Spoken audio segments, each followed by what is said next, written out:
If your BMW ever makes this sound,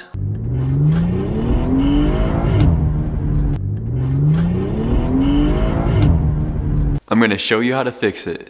If you own any F Generation 2 Series, 3 Series, 4 Series, or even M3 or M4, bookmark this video because you will need this information at some point. A lot of BMW F Generation owners, myself included, have experienced this really annoying grinding or rattling sound from inside the car's center console. It'll start off only making the noise under hard acceleration, and over time, if left unrepaired, it'll just be a constant grinding sound as long as the car's in gear and you're rolling. If you actually lift up the armrest and put your hand in there, you'll actually be able to feel the vibration while you're accelerating. It's exactly the sound that you want to hear when you're trying to show off your new car to your friend.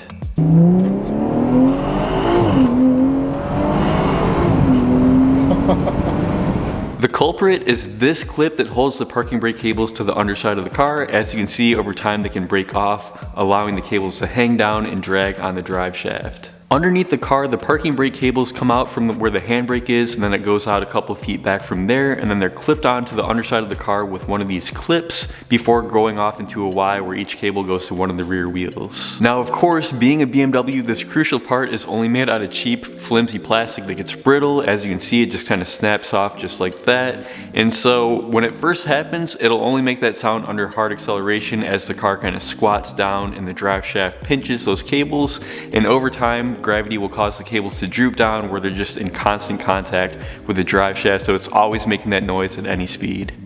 Because all of this is going on directly under the armrest, it's kind of like amplified into the car's interior, which is super annoying. So we have to backtrack a little bit here. When I test drove the car in Florida, it was actually making this sound during the test drive. They assured me that it was no big deal. They pulled the car into the service bay and worked their magic before I signed any paperwork on the car. Fast forward a few months, a few thousand miles, and the car is making the sound again. Upon further inspection, it turns out that their method of fixing it was just putting a couple zip ties around those cables and sending it. Now, to their credit, they did offer to take it to the local BMW dealership in town and have it fixed at their expense, but since I was in from out of state, I wasn't really prepared to hang out in Florida for a week while I waited for that. Remember, this is like the height of the lockdown. BMW had long wait lists to get a car in there, so since their way of fixing it made it stop making the sound, I really didn't think too much of it at the time. I'm actually not that upset that they used zip ties. I mean, as a band-aid fix, it was probably the best solution that they had at the time, and it did hold up for a few thousand miles.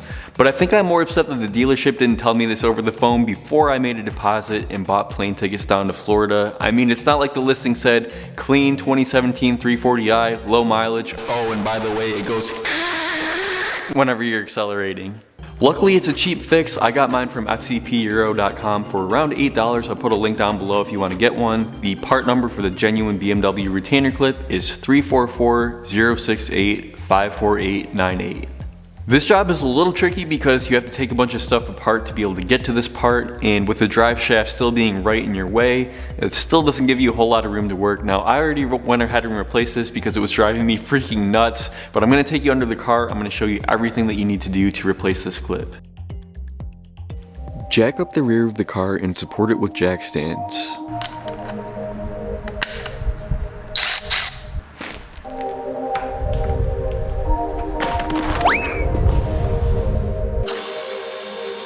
Remove the 6 T45 bolts to remove the steel plate.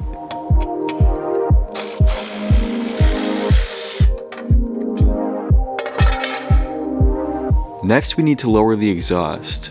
Unplug the harness for the exhaust valve. I put a towel on the ground so I wouldn't scratch the muffler. Next, remove the 13mm nuts for the exhaust hangers. Support the exhaust with one hand while you loosen the nut with the other. That way it doesn't just fall on your face. Since my aftermarket exhaust is multiple pieces, I unbolted the center and took the entire rear section out to give myself more room to work. Now you can remove the heat shielding.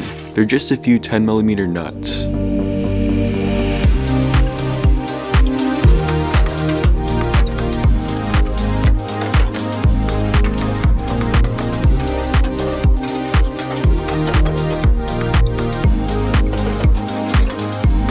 With everything out of the way, you'll have a clear view of the clip.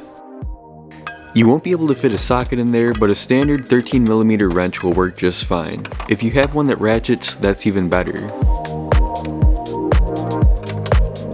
Alright, so at this point we just need to drop the fuel tank a couple inches to be able to clear that bolt that the clip attaches to. Now don't worry, it's not quite as scary as it sounds, but do not do this with a full tank of gas. I repeat, do not do this when this gas tank is full. Drive around for a few days, wait until your car's on empty and it gives you that fuel reserve warning where you've got less than a gallon of gas left, and then do this. The fuel tank is held on with these two steel straps. You only need to loosen the 13mm bolts on the side where the clip is.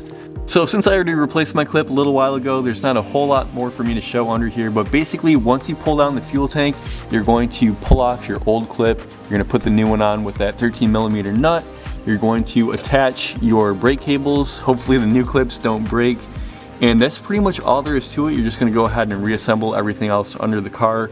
It's really not too bad, just kind of time consuming because you have to take so much stuff apart just to be able to get to that part, and a little bit claustrophobic under here if I'm being honest, especially if you don't have a lift.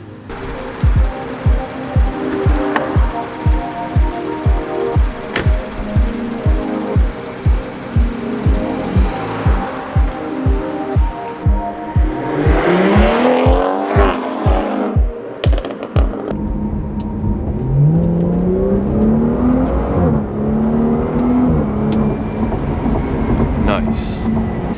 The thing that's frustrating about BMW is they get so much stuff right. They're able to compete in motorsports at a high level. They've made arguably some of the most iconic cars, period. But it's the little stuff like this that they get hung up on. They just can't seem to get it right. Their obsession with making so much stuff out of plastic rather than metal. You just have to ask yourself what's going on in those boardroom meetings when they're making those decisions. Is it true that you pitched bringing back electric water pumps during your interview? I freaking love that. Well, I gotta say, I'm incredibly excited to be part of BMW. I mean, the customers you guys have are absolutely... Forget the customer. Your only responsibility is to make a car that can last as long as the 2-year lease. Name of the game, move the money from your customer's pocket into your pocket. Right, but if we could make a good car and still make money, that's advantageous to everyone, correct? No. Number one rule of BMWs, nobody, and I don't care if you're Jeremy Clarkson or Jeremy Rogers, nobody knows when a BMW is going to break down. So about this plastic clip I've been working on, what do you think we should bolt it onto? Fuel tank. Anyway guys, if this video solved your problem, just give me a thumbs up, maybe leave a comment down below, let us know what BMW you're driving that had that issue, and definitely share this video with someone that you know that needs to see it. Subscribe to the channel if you haven't already. I make videos just like this all the time, so look forward to more, and I'll see you guys in the next one. And over time, if left unprepared, and if left unprepared, why can't I say that? The culprit is this clip that holds the parking brake cables to